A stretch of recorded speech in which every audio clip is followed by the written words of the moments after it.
pelo menos as pessoas que eu conheço, né? Eu não conheço toda a Sim. cidade, mas as pessoas que eu conheço são legais. É muito bom. E então, prosseguindo,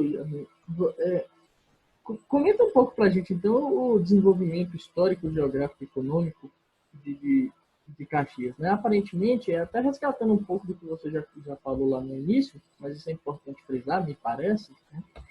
Aparentemente, Caxias já foi formada ainda no período das Sés Marias como um local de produção para abastecimento do centro do Rio. Certo? Então, já havia essa noção aí de, utilizando um termo que aparentemente você acha insuficiente, pelo que você colocou, centro-periferia, né? De Uhum. servir a esse município central, a esse poder central que estava lá no Rio, né? E ainda nesse gancho, só para continuar, é possível dizer que as disputas de hoje, né, pegando portanto essa linha histórica, é possível dizer que as disputas de hoje em Caxias são continuidade dessas primeiras disputas lá, quando Caxias estava se formando, certo? E que continua essa lógica de subordinação aos interesses do Rio de Janeiro? Então, eu não tenho a mesma capacidade e nem a mesma qualidade de pesquisa histórica do pessoal, por exemplo, do Museu Vivo do São Bento e da Marlúcia que eu cito. Mas eu diria que não. Porque o que acontece? A colocação na época das Sesmarias era uma colocação a serviço de um perfil colonizador. Era necessário abastecer a colonização, literalmente. E aí criou-se uma ideia de o vocação para a terra e para o cultivo da terra, não só na região da Baixada Fluminense toda, Estrela, Iguaçu, a região do Iguaçu, que era chamada. Isso. E aí a divisão em grandes porções de terra, a colocação, todo aquele perfil de um perfil colonizador que a gente conhece, a colocação da Igreja Católica, enfim. E depois, um segundo momento, o loteamento ele foi para garantir o valor da terra, mas o valor agregado não o valor agregado à terra e ao desenvolvimento, mas o valor mesmo para que aquilo se revertesse em renda para o proprietário, a partir do ponto que foi loteado. Então, é uma espécie de garantia de um direito de propriedade, de um direito relacionado à renda daquele grande proprietário, mas não necessariamente de uma colocação do local, enfim, uma construção de qualquer coisa que fosse um fazer coletivo. E aí, os primeiros mandatários, ou enfim, ou poderosos da terra que se colocaram, não foram tanto os proprietários, mas mais os administradores dessas terras. E aí começaram a se articular representações políticas locais e representações de poder local. Um importante foi Tenório Cavalcante, por exemplo, que era um grande administrador e uma figura mítica de Caxias. Tem o filme O Homem da Capa Preta, livros sobre a história dele, porque conta a lenda, enfim, e os livros biográficos que ele andava com uma metralhadora que ele chamava de Lurdinha, e depois que ele fez direito, se formou em direito e se tornou de fato um político, inclusive bastante atuante, ora na oposição, ora na posição. Uhum. Ele passou a andar com a Lurdinha e a Constituição, uma em cada mão. E ele dava coisas diferentes para a população relacionadas a uma ou a outra. Então, a colocação desses primeiros administradores criou um perfil de capital político e de capital de poder que foi se perpetuando. Mas é muito mais em relação à colocação do marco de poder e à construção desse modo de fazer político local do que relacionado a uma continuidade familiar associada a uma figura específica. Na verdade, o que ele poderia passar ou perpetuar é o poder, é o capital político, mas não o poder específico ou a truculência específica de um grupo ou família. Então, uma das coisas que o Mauro salientava para mim durante as orientações é que a gente não estava falando de um perfil mafioso, como acontece no sul da Itália, mas Uhum. que o perfil ele é de fato clientelista porque ele está associado a alguma noção de retorno.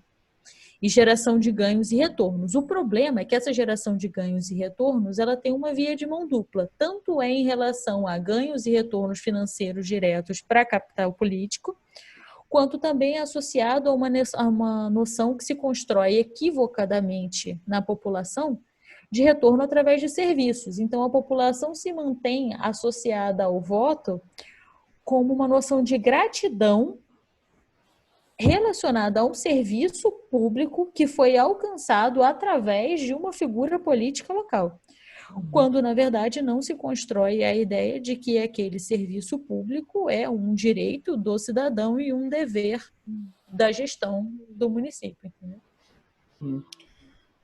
Perfeito, perfeito.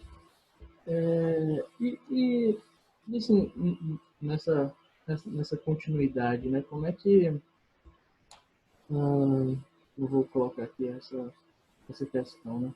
Como que Caxias, né, e os políticos de Caxias se relacionaram, por exemplo, aí lá na era Vargas, depois já no período militar? Como é que ficou essa questão, né? Era oposição, era posição, estava a favor, tinha determinadas conflitualidades assim, locais, ou não é possível a gente traçar um panorama assim, mais geral? Como que você falaria um pouco disso a respeito para a gente? Então, aconteceram apadrinhamentos políticos nos dois cenários e, de alguma maneira, a ausência de um perfil democrático na capital favoreceu a articulação de poderes políticos, a manutenção desses poderes políticos na Baixada, porque ele estava associado a apadrinhamentos da capital.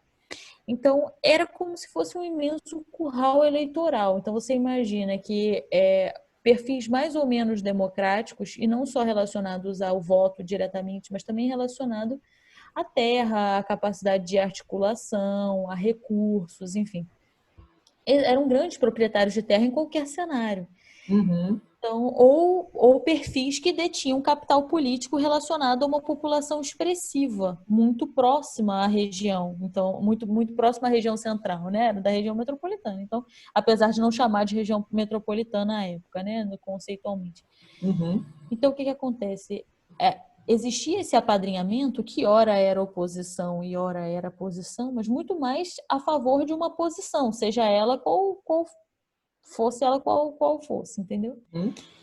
E é difícil estabelecer um perfil específico, porque muitas dessas figuras políticas, inclusive, mudavam diametralmente de partido. Porque elas eram figuras específicas para figuras paradigmáticas assim para a população local e que significavam o capital político por si. Não se trata de convicção político-partidária ou da construção de uma noção em torno de um partido ou posição política específica, mas em torno de uma pessoa representativa de poder e de acesso a políticas públicas e direitos. Então, aquela pessoa se torna o capital político que ela transfere ou é transferido para ela capital político através de um apadrinhamento. Por isso que o perfil de colocação e de partidos ele muda e ora se estabelece, pende para um lado, ora pende para outro. Uhum. Entendi. Perfeito, perfeito. E assim, com todo esse histórico, né, esse infeliz histórico de violência na Baixada, por essas questões que você está trazendo, sobretudo em Caxias, que é o foco do estudo, como você bem aponta na dissertação, é possível emergir resistências de movimentos sociais, novamente resgatando um ponto que você já começou a trabalhar no início da entrevista, e se criar outras formas de racionalidade política que não se valha da pobreza e da falta de tudo para agir? Eu acredito que sim.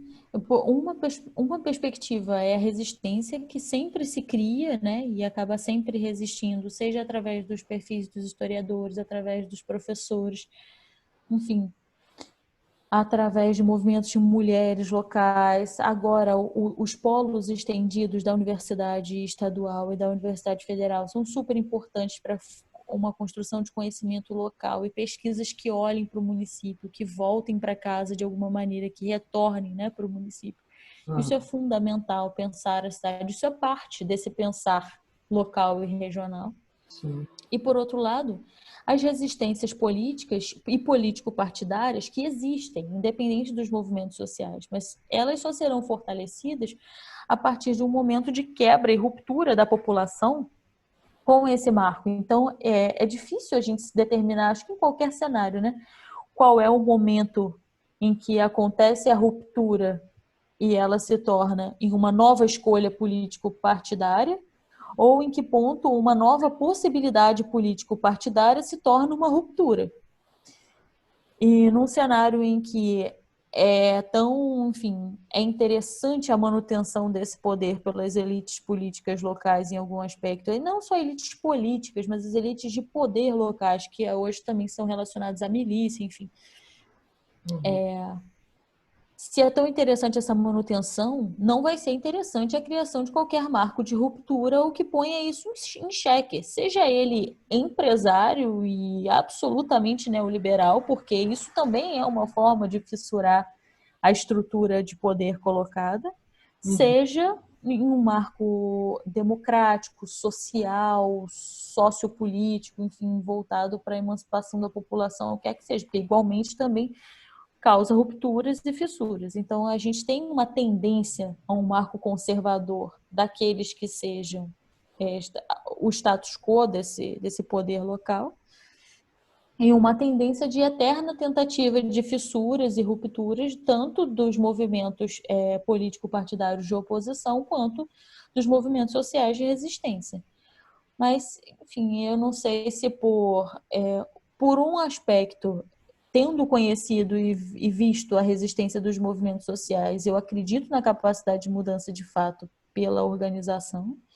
E, por outro lado, sendo cidadã do município, em outro aspecto, eu acredito também como, não sei, uma esperança mesmo, no sentido, enfim, pessoal da coisa, independente da pesquisa, entende? Porque, senão, se a gente não for confiar numa possibilidade de alteração, acaba sendo fatalista e fada o município a algum lugar. Eu acho que o meu papel é justamente dizer, bom, eu nasci lá também.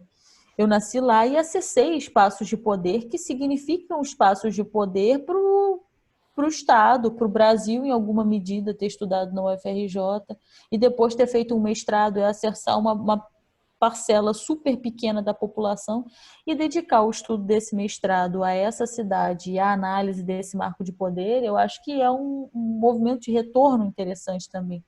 Não só de retorno, enfim, como por qualquer dívida de gratidão ou algo do gênero que seja excessivamente subjetivo, mas movimento de retorno científico também, dizer, não, essa cidade criou uma pessoa capaz de fazer capaz de fazer ciência socioeconômica, capaz de escrever sobre o tema, entendeu? E pensar a cidade e pensar regionalmente.